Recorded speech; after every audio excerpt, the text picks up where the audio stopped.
Hello and welcome to the Knock On, KCLR and Scoreline.ie's weekly rugby podcast. Tom Crotty, James Blanchfield, how is it going? Wonderful. I'd say you are flying it now after your break over last weekend. That's relax, take your head out of it for a while. I'm from nearly blown away today in the monsoon season outside. Pretty rough there and a bit of hailstones in to sting the face off you as well. Yeah. Just for the crack. Lads, we're back to local action this weekend. So Leinster League Division 1A, 1B and further afield happening. There's women's rugby, Tullow in action this weekend as well. But there was good wins for the local side last weekend. We'll talk about that later as well. And of course, Youths is flying it at the moment as well, and we'll try and cover that. And if we get a bit of time, we'll have a look at Ireland, Australia, and all that sort of stuff. But James, we're going to start with you. Was talking the last few weeks. What would you call it? A couple of uncharacteristic losses and performances lacking and everything like that. But you're at home this weekend and you've got Seapoint coming down. Try to put things right. Yeah, with Seapoint coming down, we have look at there can be no trying. The lads have to put it right. They've, like we spoke a few weeks ago after the Bective game, and we all kind of said that's the benchmark performance of what this team can produce.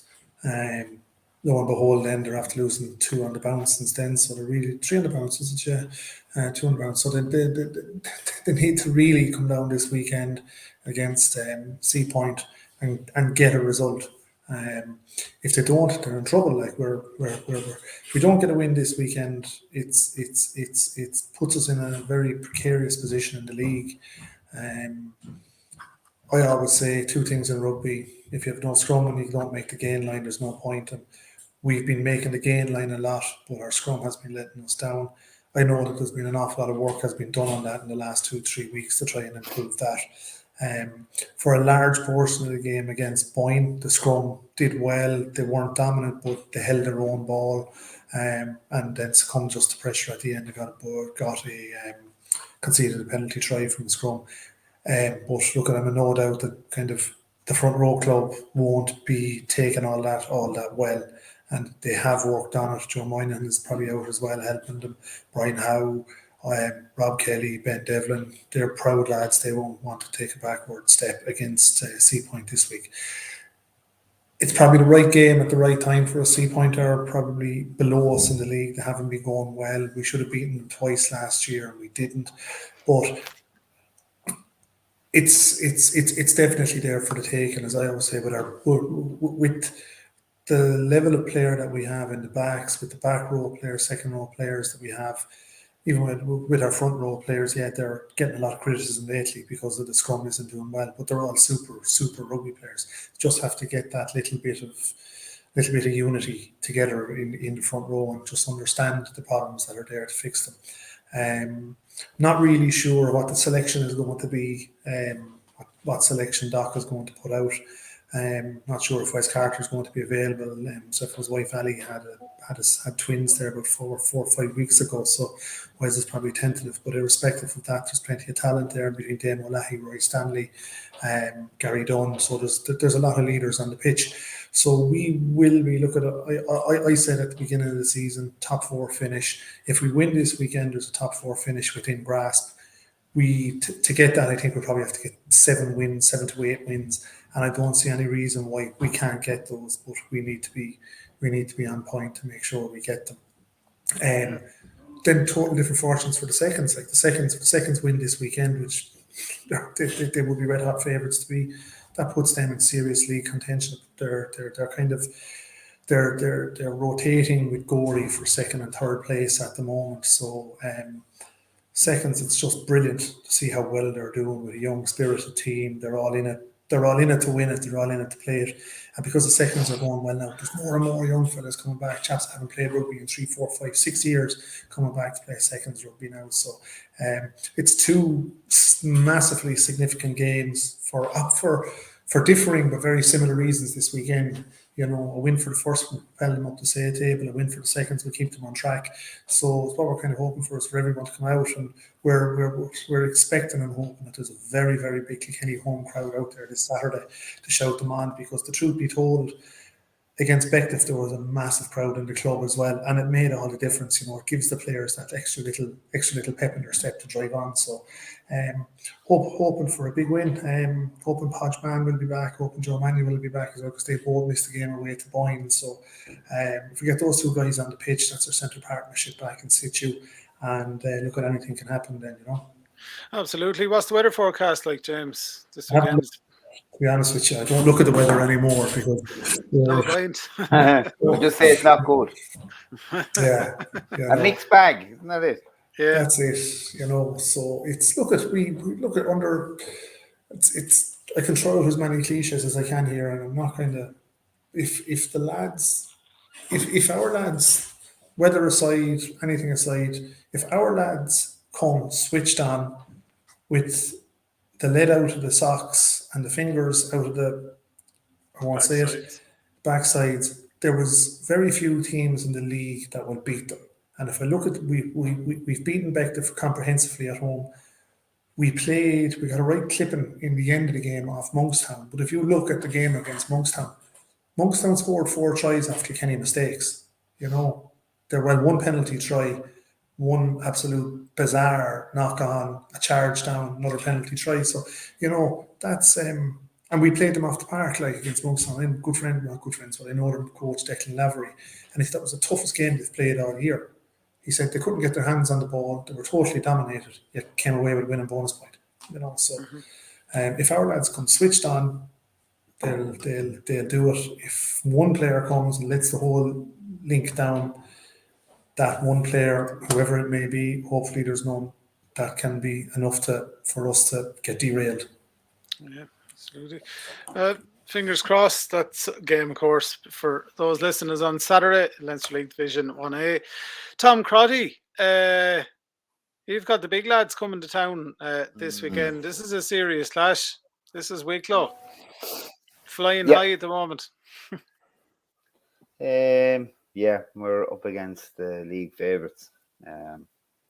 Wicklow, who are on the cusp of a wave at the moment. They've had a couple of really good wins, and but look, we know what Wicklow have. They're a seriously good side across the board from 1 to 15 and the bench. So we're had a lot of things to get over from the loss against Cill Dara. Again, a lot of work on. It'll be a different story playing Wicklow this weekend. So we're just kind of going to change our play slightly. We'll have to adjust the same as any team coming to when they're playing different opposition. And Wicklow will be a totally different opposition to Cill Dara. They have a good set of backs and a strong enough pack as well. We're missing a couple of players this weekend. I think we're missing 5 starters altogether through injury and 2 away on holidays. But we have a couple of people back from injury this week, which is good to see. Who's back in there? We have Callum Murphy's back. Callum Murphy's back up from injury. Johnny Crosley's back from his he hurt his ribs the last day. He didn't play against Cill Dara. Sam Cullen didn't play against Cill Dara. Sam had a slight fracture of a bone in his foot, but Sam was training the other night. I think he played last night for the college as well. So good man, that was quick. Far as I know, it's just a hairline fracture. So that's one that I was laughing. It's just like a cracked nail. But I don't know. But Alex Sam he's a tough cookie, and he's a serious defender. So Sam will slot back in there. Sam will probably slot in there at 13. We would have had Sean Quinlan, but Sean Quinlan pulled a hamstring at training last week, so Sean's out for a while. We have a list of injuries more that it's just kind of a pain that we're not going to have a full strength side. But look, it's like if everyone gets together and they play, there's no excuses this weekend. You go out and you play. If you win the game, you're there, but you're fighting for top position still. You're there at top position. If you lose the game, you're 8 points behind. And it's as simple as that. Yeah. So you're either level on points or you're 8 points behind. You know what the task is. So it's a huge task ahead of us, where we're going to have to play 100%. We're going to have to be physical. We're going to have to get out of the blocks from the first whistle and play all the way to the, if we play the way we played against Kilkenny and we played a couple of games this year, there would have been fire in our belly. And even the game that was called off against the tie, the way the lads came out on the pitch for the first 10 minutes, you knew there was something different that night. They're going to have to dig deep this weekend. There's no excuses, because the players are there. They've been given a structure of play. They know the style of play that they want to play. On their day, they're as good as any side. And I definitely respect them in that sense that when they play with their heart and their soul and with a bit of intelligence, that they're as good a side that's out there. So it's just going to be really, really tough ask. But you're the league favourites down at home. They were there or thereabouts last year for the playoff to get in, to get promoted. So we know them well, and we know Dan Van Zyl is a coach, and so there's no big surprises what's ahead on the task on Sunday. Well, we're just fingers crossed, and hopefully the lads will come out of the blocks. It depends on how if we can get a good training session in on tomorrow night. That's key. You generally feel it from the Friday night. I don't care. I said it last time. Before the Cill Dara match, there was an eeriness. It wasn't the same. But there was something missing, and the whole setup that day was just not right. But look, as I said, that's behind us. There's a panel there of 30 lads all chomping at the bit and trying to get on the first. And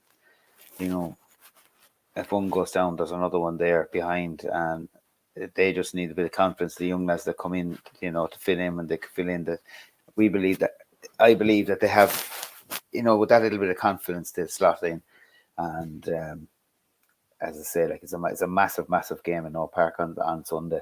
And as a simple fact, as I said, you win, you're there or whereabouts, depending on points difference, you're top of the table, or you lose and you're 8 points behind. And that's a simple way of putting it. And all the other teams are there. Like our seconds, then, seconds, if the seconds can get a win, they're there. Thereabouts. The seconds that kind of had just one or two slip ups, and we had a draw, and we had a loss, and that kind of put us. We lost to Dundalk when we shouldn't have lost to Dundalk, and we had a draw earlier on, I think, against a tie. So, but they're thereabouts. They're fighting. They're like Kilkenny. They're fighting thereabouts up with the tie for first position in the seconds. Yeah. They're another team that's absolutely flying across the board. Our thirds actually play a tie in a bit. Well, it was kind of a mixed bag of players on last Friday night against the tie thirds, and the tie thirds are doing extremely well in their league. They actually have a full thirds team out week in, week out, which is an amazing feat.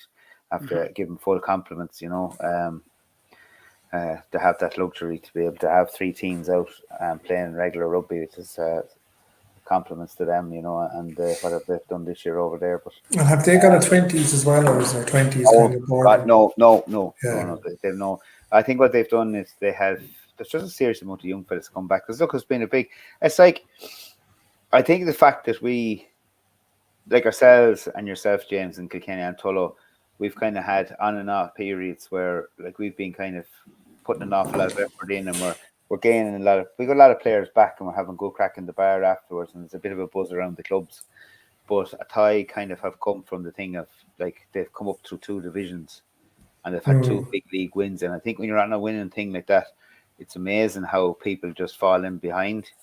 If we won the league, just say we won the league last year, we would have had, you definitely would have seen more of a buy-in again this year if we were 1A, and hopefully, if we can get into Division 1A for next year, that we'd have more of a buy-in. But you really need that.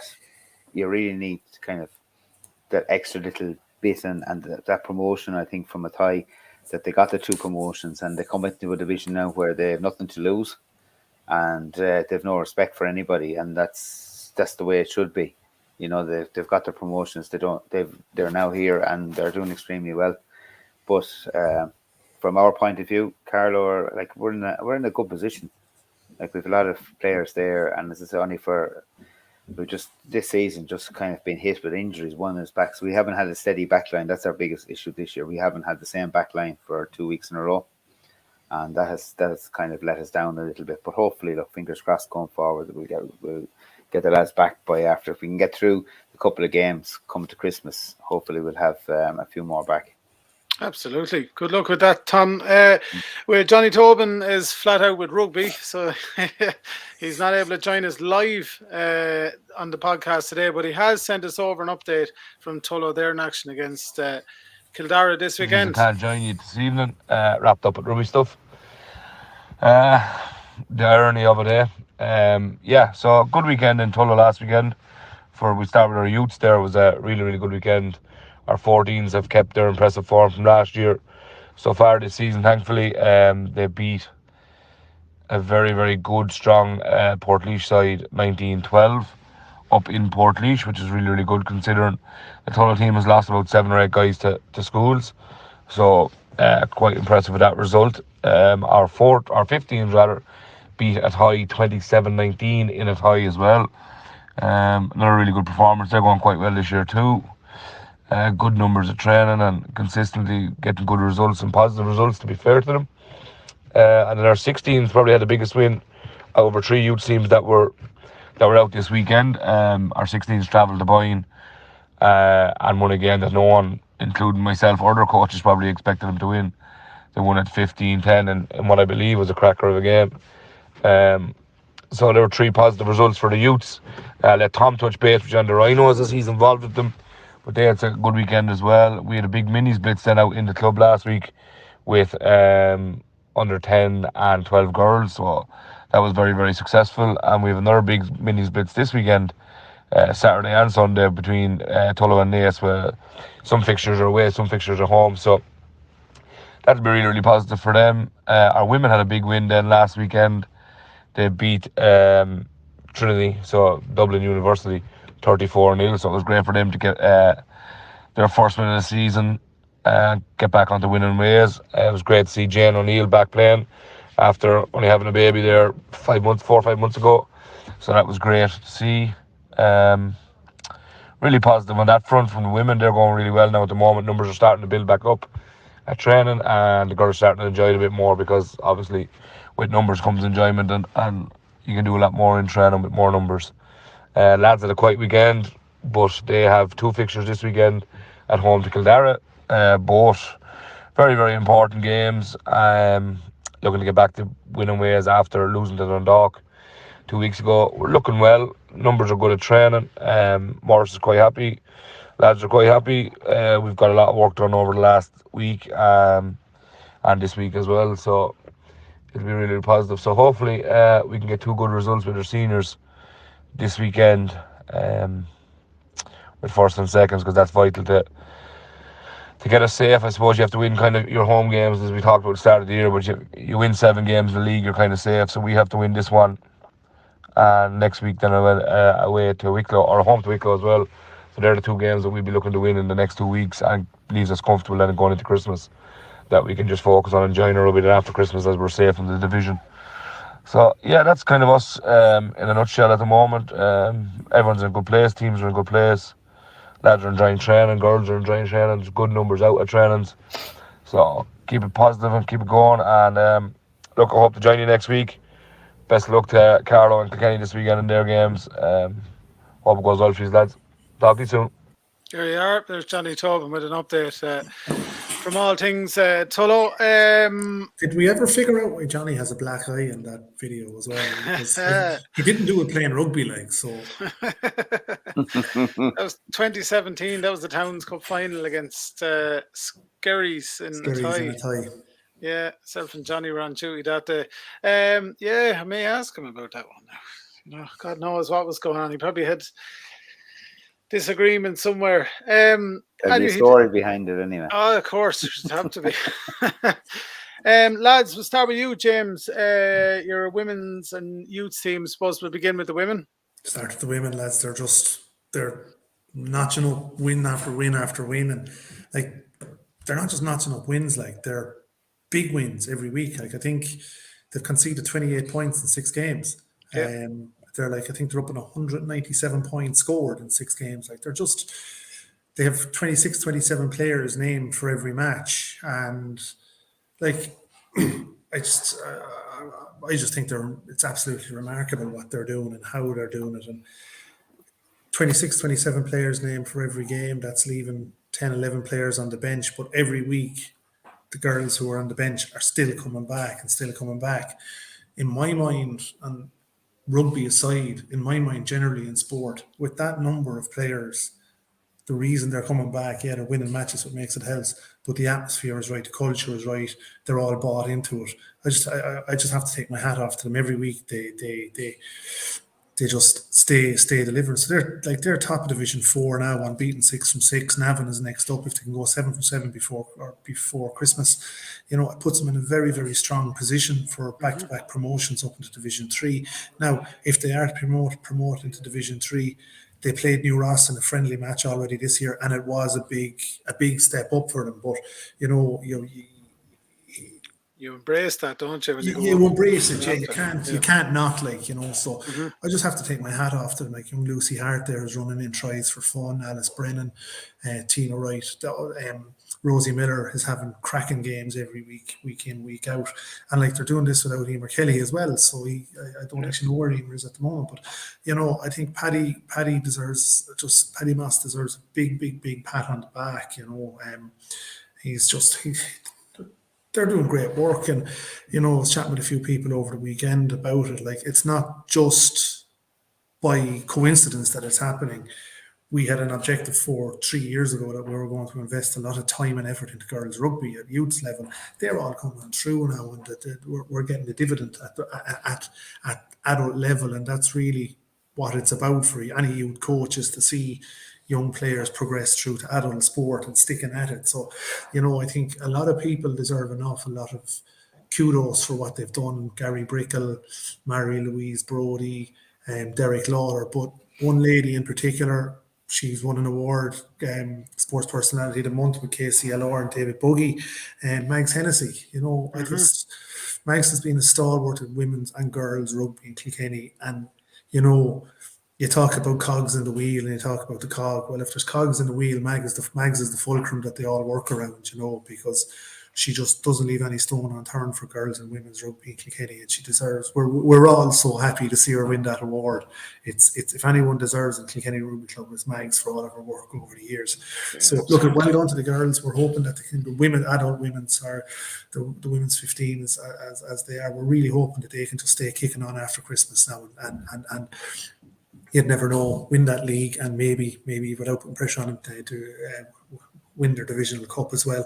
Yep. Under 16 girls had a long drive up to Longford. They had a tough day. They were unlucky not to come away with a win, but look, it's about progress for them. Pat Dowland is just putting in a lot of work with them. The under 15 boys had a cracking win away to Tullow. After being 14 points down, they just grounded out and got a win. And Mick McGrath, kind of, you're probably seeing the same at Tom as well, like that, as being involved in the youth system. Now that the teams are all graded, there's more competitive matches happening every week. So the under 15 boys had a good win up in Tullow, and Mick McGrath is doing well there. But with the under 15 boys and all the youth players, a lot of the first players are coming out doing workshops now with a lot of underage players. Under 14 boys winning the weekend away to Enniscorthy, top of the table clash there. I'll chat a little bit more about that. Under 18 girls then had a challenge match against Clonakilty, who were up. So the under 13 boys had a tough day away to Longford, but according to Lee Selman, it was probably their best performance of the season. But look at the under-14 boys, had a really good game away to Enniscorthy. Vinny was saying that young Matty Quagla, or Quagga, Freddie's young fella, Freddie would have been played with Gary Owen. He would have been on the triple winning team with Gary Owen. His mother was an ex-international runner, so he has pure sport running through his veins. He's big, tall, rangy centre. He had a cracking game for them. Ollie Malloy had a good game, as a Caleb Delaney. But ironically, the under-15s were 15 points to 5 down at half-time and went on to grind out a win. Other good players, Cody Phelan had a cracking game, and Matty Quagga went through to get the winning score. So for the under-15 boys, they're on the way up. So all in all, probably a mixed enough game, but because the teams are all graded now into their relative leagues, we're probably seeing a little bit more of results going in the favour of some of our teams, But a positive one, as just touched on a minute ago, is the input of a lot of the J1 players now down throughout the club, doing kind of half-back workshops and number 8 workshops, hooker workshops.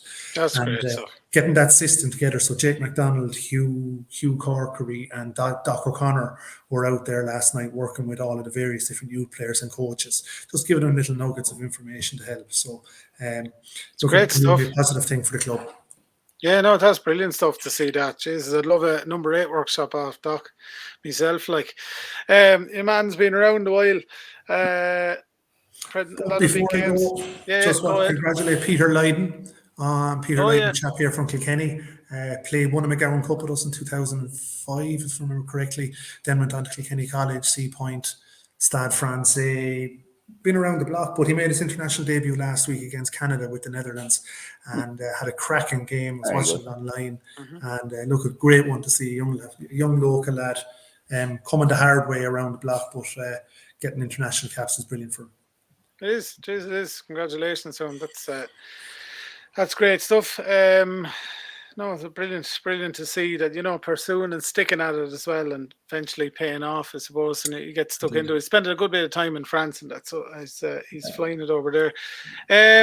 Tom, we'll start with women's rugby with you. Johnny touched on it there about the Rhinos. They were in action the weekend, and then we'll hear about your youths. Yeah, I think it's just the Rhinos 16s out of the weekend. We had bad day at the office. We lost the semi-final of the plate to a really good Mullingar side. But it just had one of those days that nobody turned up on. Just completely had a meltdown. Just they probably didn't do themselves any justice, because they're a hell of a lot better than the score said. And look, the girls were heartbroken because they were hoping to get to a final for Christmas and give themselves a good Christmas present. But I look for Juice and Mullingar. They were well-drilled side, played very, very simple rugby. Just one or two hit-ups and straight out the backs, and their handling. I have to say that just basic handling skills were really, really good. We kind of got a bit frustrated. Our defence probably wasn't as good as it had been, but look, it is what it is, and the girls now will have to.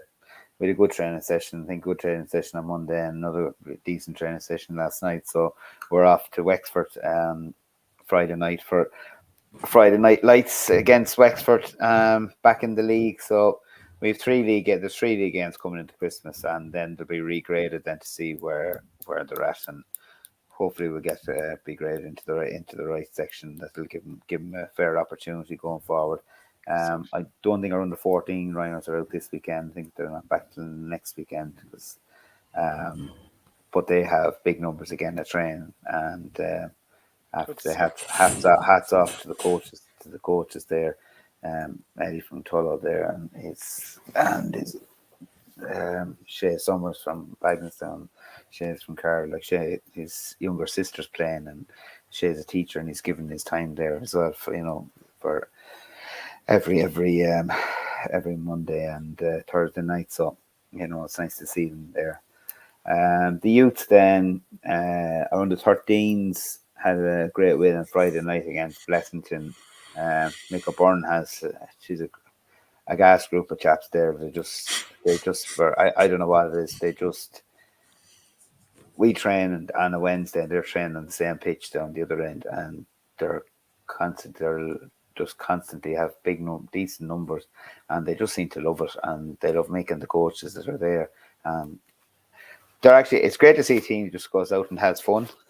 To throw the ball around, I think Mick just, sometimes you kind of see the team, you go, Christ, what are they doing now? But they just want to throw the ball around, and that's all they want to do is just pass the ball and throw it and offload, and and they're just having fun. It's not. They're actually a breath of fresh air to see, because they just, they'll be long enough getting into pods and getting into the framework of rugby and this move and that move. But it's just lovely to see a group of young lads just going out and throwing the ball around and playing with a smile on their face and coming off laughing or whatever. Whether they win, lose, or draw, it doesn't matter. They're enjoying it. That's what it's all about. I think Mick and crew are like the Pied Pipers. The lads seem to love them, and they're just a good bunch. The under-14s then had kind of struggling a bit with numbers. They lost 26-14 to good Port Arlington side. But they've good coaches on board, Timmy Donoghue and Dave Byrne.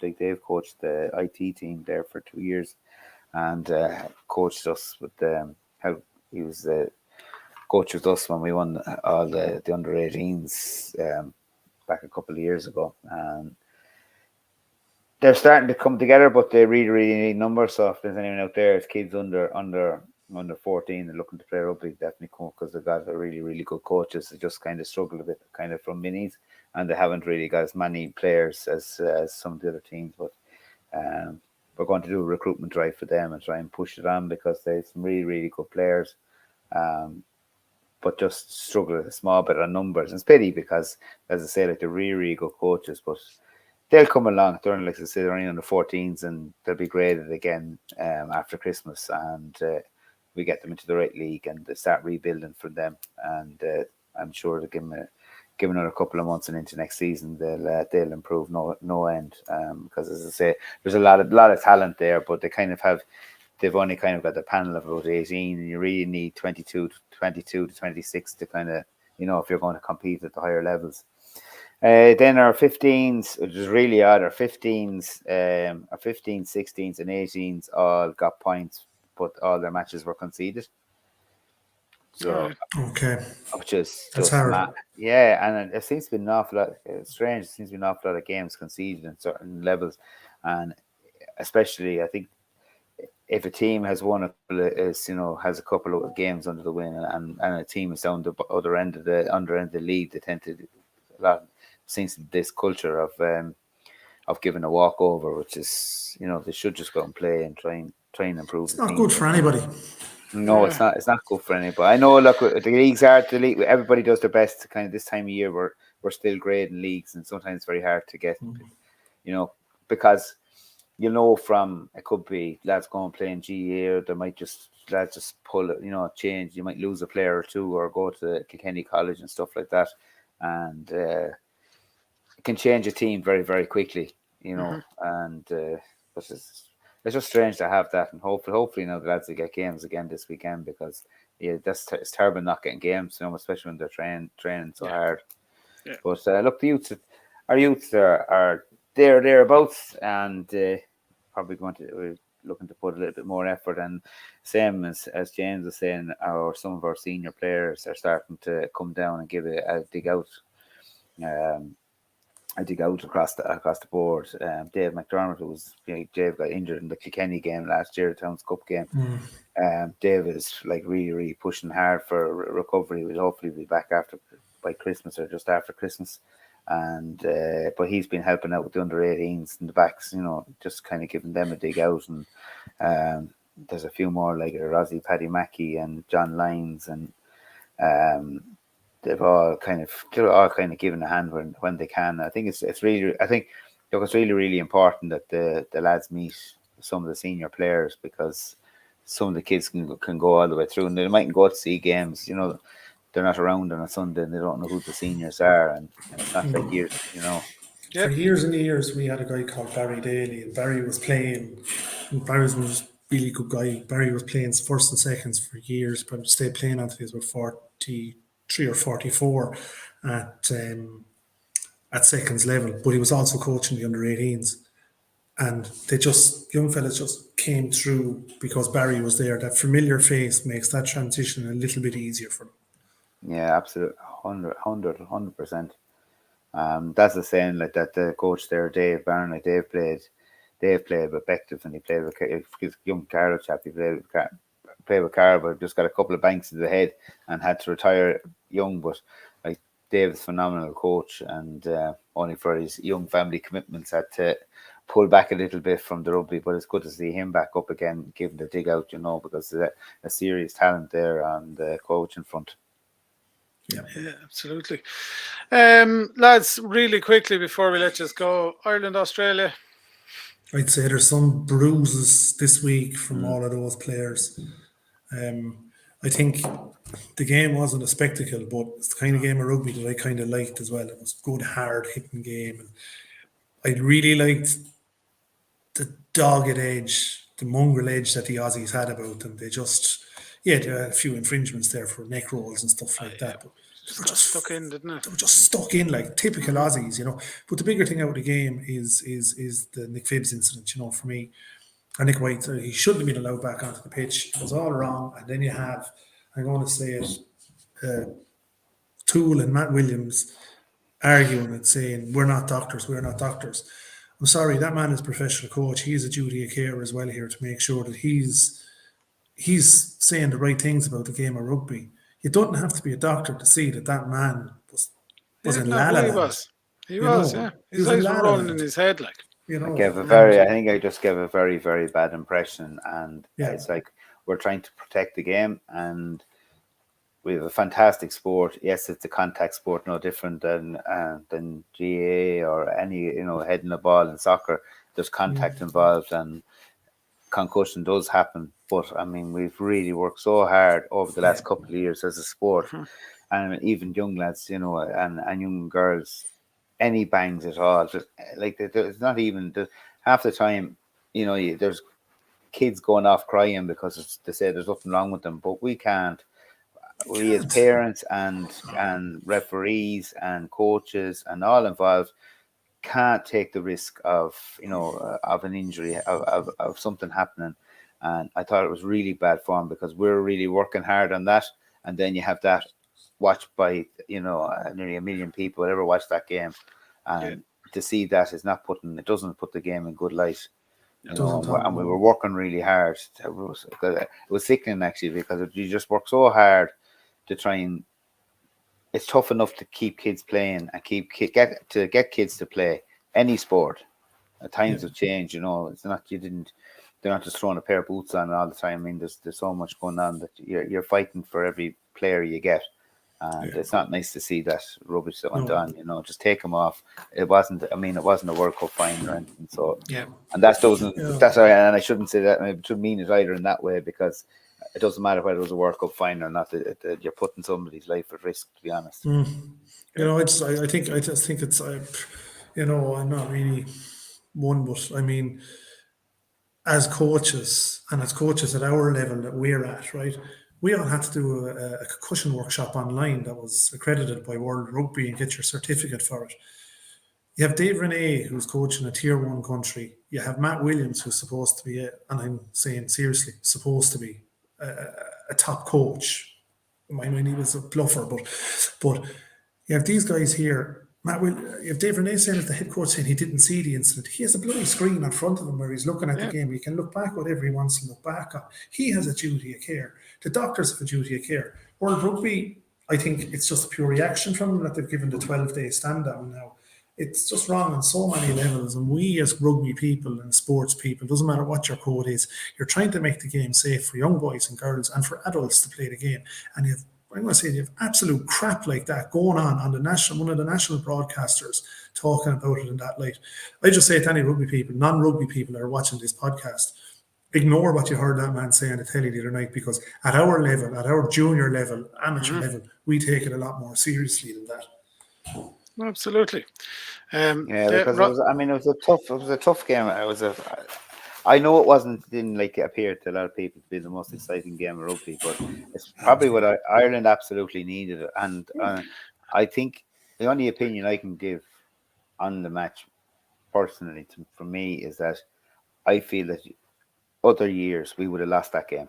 There's a hardness to the match. I think we would have lost that game, and it's like when Argentina and those bet us, and if we play badly in a World Cup and we can get a win, that's the difference between us making a semi-final or a final and not, because they're the games that you lost against Japan, you lose against Japan, you lose against Argentina, and it's the same thing when things just aren't going right, but you can still grind out a win. And you look in the coach's box, you have Andy Farrell, Simon Easterby, Paul O'Connell, and even to a degree Mike Catt. They were all fair old dogs on the pitch, Simon Easterby was just as hard as nails. Andy Farrell was as hard as nails. O'Connell was. Mike Catt, in his own right. You can just see their little bit of hardness feeding off them. Like that ball Cill Dara took off the back of the line out before Bundy Zaki's try. He just went. He let Burt really created a crater in the ground where Byrne Foley hit the ground with his slap after he ran over him. Cill Dara might have done that 2 or 3 years ago. These guys are just coming on. Josh van der Fleer, there's a hardness to Josh van der Fleer now that wasn't there a couple of years ago. Yeah, totally agree. And people are giving out about Jack Carty. You weren't expecting huge things out of Jack Carty. He was wearing Johnny Sexton's jersey there last Sunday. Jack Crowley. Jack Crowley, I should say. Sorry, not Jack Carty. Yeah. Jack Carty was watching on the telly. Yeah, he was playing golf up in that lawn somewhere. But I think it's great to see that. And, he did relatively well without doing anything too sexy on the pitch, So I think anyone that gets a jersey gets handed Johnny Sexton's jersey 20 minutes before the game starts, and to go out and to play the game with the ball, the amount of ball that he got, he didn't do anything wrong. He took the ball to the line, and I know we were texting each other a bit during the game, and we were talking about bringing Ross Byrne on. Ross wasn't going to change the game, but his kicking is phenomenal, and it just happened to be come on at the right time, Steady hand at the right time. It's sort of unfortunate for Jack Crowley because they won't remember his first game for Ireland, but they will remember Ross Byrne's kick. Ross Byrne, just the way he walked up, the way he shaped up, bang! I don't think in his mind, I'm happy for Ross Byrne. I'm not a fan of his, but I'm happy for him that he could just come up and do that. But that's what he does. But that's what he does week in, week out for Leinster. It's not that he's the best out half in the world, but he just his kicking is he's a very methodical player, and I think he's a seriously good player. He's not Ireland's answer to 10, and I still think we're without Johnny, we're still dodgy enough, But I'd be happy with our performance there. That you can grind out a win. I thought Gibson Park was a bit slower than normal. It just wasn't his normal game. Now maybe it was told to change things around. It was just sort of not really. He didn't have one of his best games either, which is unfortunate then, because if Crowley outside was chomping at the bit to get out there and to prove a point. But look, I think it's fantastic, and we're still there at number one, but we've actually earned a little bit more this time. We ground out that win. We had a massive win against South Africa.